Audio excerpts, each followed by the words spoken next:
Hello everyone, and welcome to your second royal reading of today, a Wednesday here at MadWorldTarot. And our topic of conversation today is this olive branch that has allegedly been offered by Meghan Markle to Catherine, Princess of Wales. And we're hearing that Meghan reached out to Kate, of course called Kate in this article, before trooping the colour in a bid to end the long-running feud. And the source says, and of course we all suspect that the source is Meghan herself, the source said Meghan is desperate to come across as the bigger person. Appearing as some sort of royal saviour could only do her image good.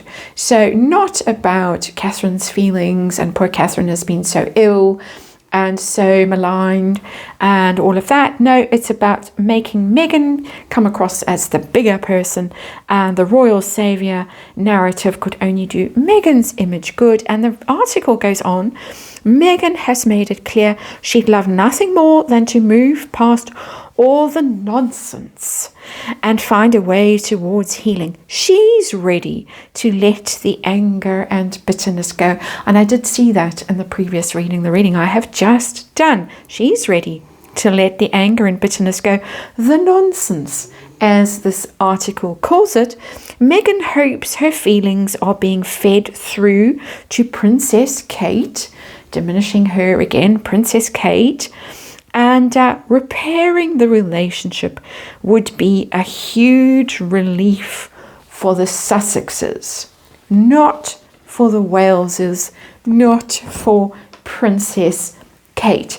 I'm sure that H.G. Tudor is going to have a lot of fun with that article if he hasn't already.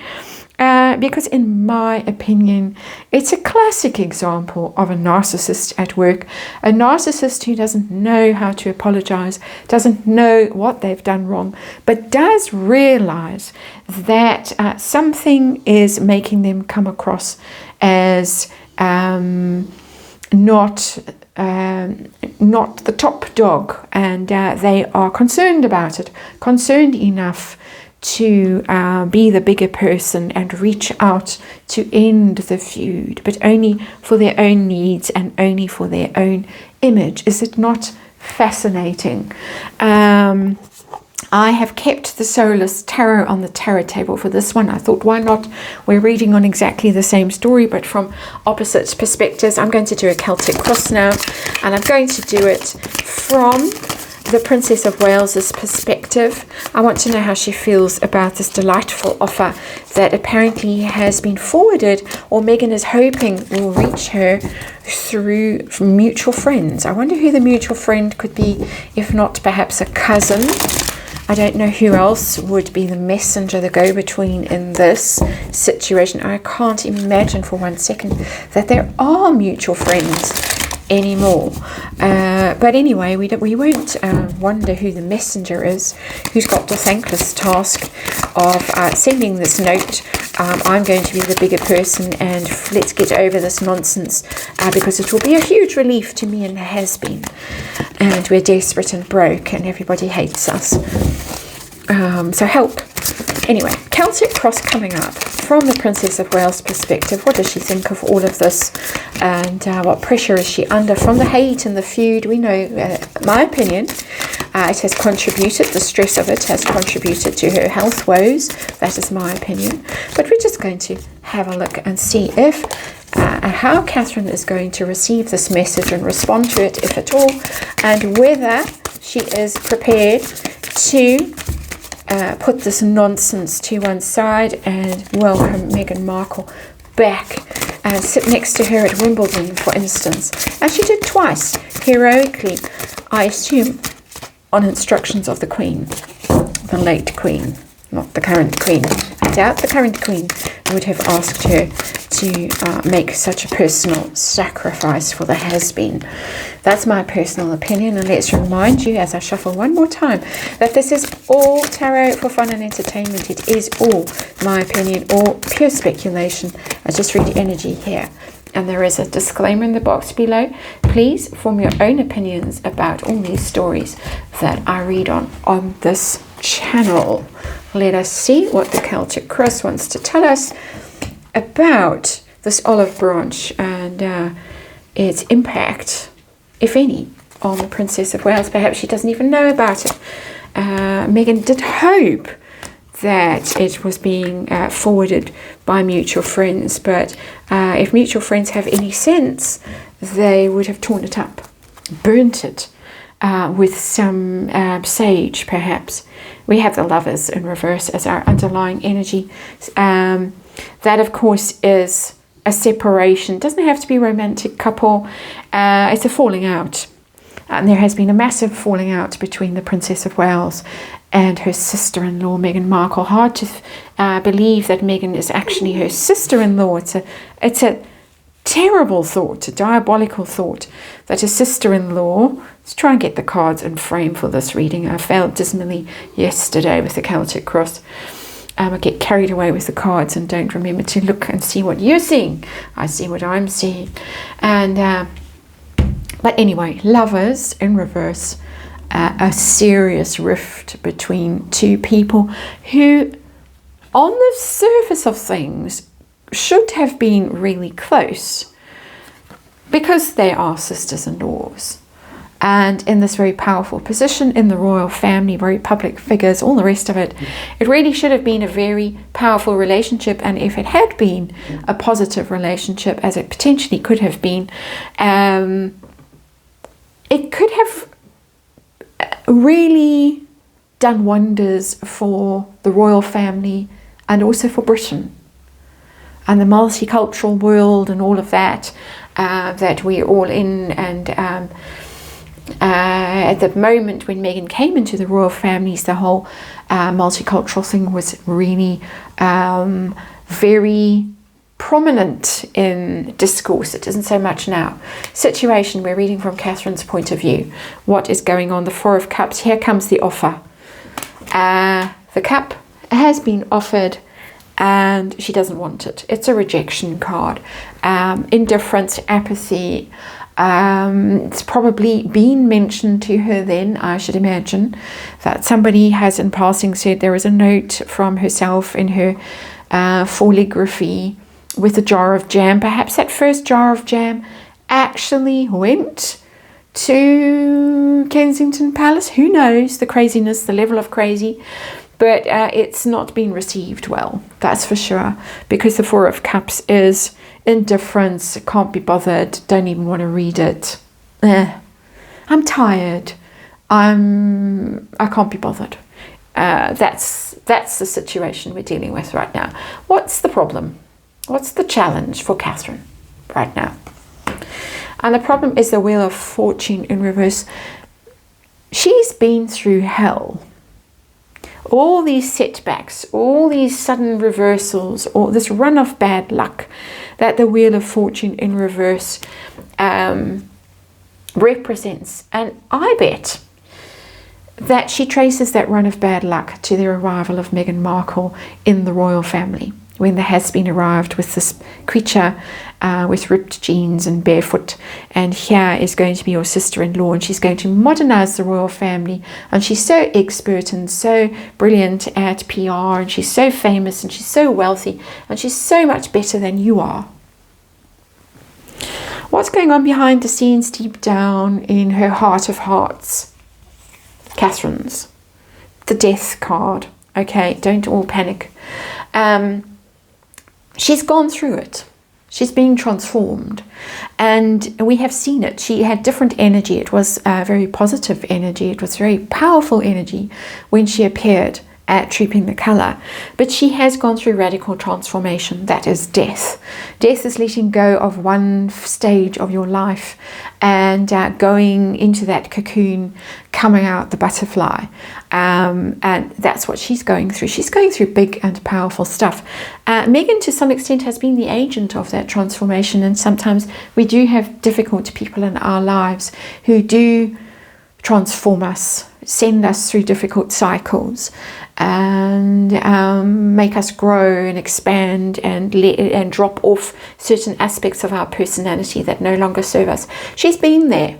Some of it is Meghan related and some of it isn't. Some of it is just her own experience.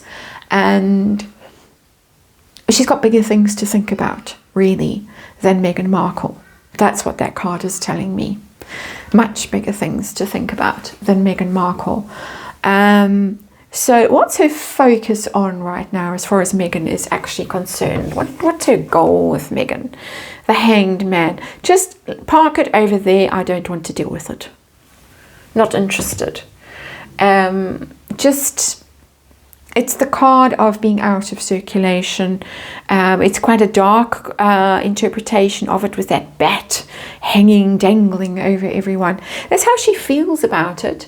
She feels that it's a threat. It's interesting because it is a dark tarot, as I keep saying, and this is my reading of the card. It's my energy reading. It's my opinion, and but it's for the moment something we're just going to ignore. And I have something I cannot ignore, the little dog that had to quickly be let outside. Anyway, I'm back to the Hanged Man. She's just put it aside. Don't want to deal with it. It can just hang there in suspended animation. We'll get to it when I'm strong enough to get to it. I'm getting very big cards in this reading with these major arcana that's showing up. The Lovers, Death, the Hanged Man, the Wheel of Fortune. They're huge cards.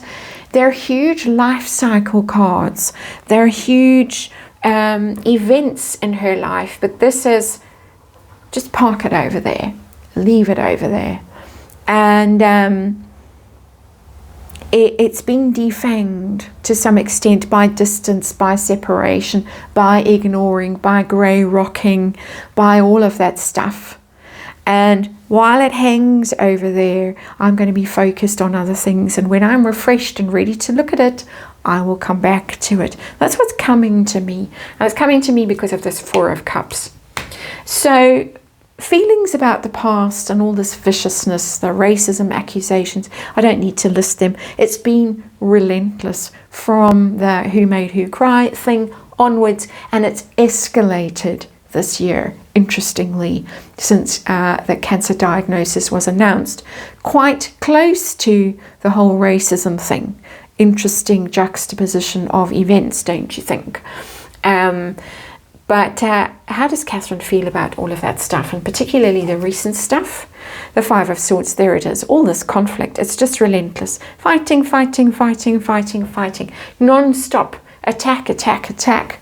Vicious attacks. The Five of Swords is one of the uglier cards in the tarot because it's really about someone who will just fight for the sake of fighting. Fight just to win and have no regard to what they might be harming while they are doing this. And the harm has been to all. It's been to the royal family, it's been to the British people, it's been to Meghan's own family, it's been to the children, all the children, to King Charles, Queen Camilla, the entire family. It's the Hollow Victory card. It's just such ugly energy, and it has been incredibly hurtful and incredibly destructive. How is Catherine going to respond, if at all? We've already got the Four of Cups and the Hanged Man, which are like not going to do anything about it. What is she going to do about it, if anything? Got the Five of Pentacles. I love it. Stay away from me. So the Five of Pentacles is about exile, is about banishment, casting out into endless night. The Five of Pentacles. She's not going to welcome Meghan Markle back into her innermost circle. Not now. Not in the near future. We'll see if down the road she decides differently when she's recovered from this very intense phase in her life represented by these cards here. But for now, she's having nothing to do with her. Keep well away, and I'm not forgiving you. I'm not at all. I'm not giving you anything. Not even a thought with that Five of Pentacles. Her view of Meghan Markle. Eight of Cups caused her tremendous sorrow, tremendous pain and heartache, and is something that she just wants to put behind her. She doesn't want to think about it. She doesn't want to engage with it anymore. She doesn't have the energy to engage with it. It's hurt her enough. When you get to the Eight of Cups, you've hurt enough and you want to just walk away from the pain, whatever that means. Whatever it's going to cost you, you would rather not be around whoever is causing you the pain. And that would be the kind of energy that someone might feel, for instance, when they finally decide to leave an abusive situation, perhaps a relationship. I'm not saying that that's where Catherine is right now. I'm giving an example of the energy of the Eight of Cups. So it's caused extreme pain. We're getting very difficult cards in this reading, which is why I chose a dark tarot like the Soulless Tarot. What pressure has this feud put Catherine under? Has Megan put? Three of Swords, what an interesting card. It's the same card that showed up in the previous reading. I was reading from Megan's point of view, and the Three of Swords showed up, but in reverse. It has broken her heart. It's broken Catherine's heart. Can't believe that this has happened. And this has happened through Harry's wife. Somebody she loved, somebody she cared about, she treated very well. She probably helped, welcomed into her home, into her family. And his wife, and he's implicated in this as well, took that sword and stuck it through her heart. Tremendous pain. We've got the Eight of Cups, the Three of Swords. The only one that's missing is the Five of Cups of the real heartache cards in the tarot. So it's a very vivid card, the Three of Swords, in terms of the pain that this feud has. Very one-sided feud. We have to add, in my opinion, a very one-sided feud has caused to the victim of it. Hopes and fears, Catherine. We got the Fool in reverse. She won't be fooled again with the Fool, if she ever was, because it's in reverse. Not going to be so naive if she was. Doesn't want the person who's caused her all this pain to have another start. Dreads it. Dreads the idea of Megan coming back into her life. That would be the Fool. Would be getting another chance. She absolutely is dead set against it with the Fool in reverse. You don't get another chance. You don't come near me. You don't come back into the royal family. You don't come back to the UK. You have nothing to do with me, my family, my world. That is the Fool in reverse. That's what she wants. That's what she's hoping for. What's going to happen ultimately? And I'm a bit nervous to look and see. We got the Seven of Pentacles in reverse. The Seven of Pentacles is the 7 years of bad luck that Catherine has had. I said since the one in question, Megan, showed up in Harry's life in the royal family. It's led to those Seven of Pentacles in reverse. It's led to the 7 years of bad luck, the Wheel of Fortune in reverse. That, in my opinion, is what Catherine thinks.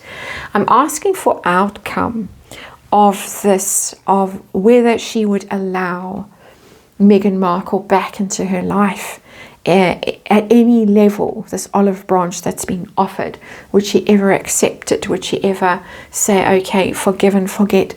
I don't think so with that Seven of Pentacles in reverse. It's cost her too much. It's cost her too much suffering. Her goodwill, her kindness, all of that was so abused that it's led to that her resources have been so plundered with that Seven of Pentacles in reverse. Seven of Pentacles is harvest, is taking stock, is what have I gained from a situation, or what have I lost from a situation? And she has lost so much. We've got the Five of Pentacles in the near future. Stay well away. You are banished. You are exiled. I want nothing to do with you. The cost would be too much to allow her back into her life with that Seven of Pentacles in reverse. Not going to entertain the thought.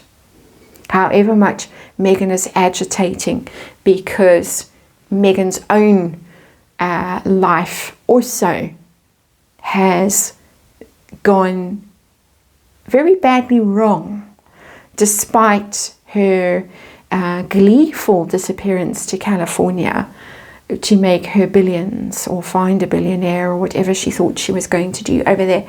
She has bizarrely also had a Seven of Pentacles in reverse, and that, I would suspect, is why she's trying to weasel her way back into Catherine's good graces now, because it would be a huge relief for the Sussexes. Not going to happen.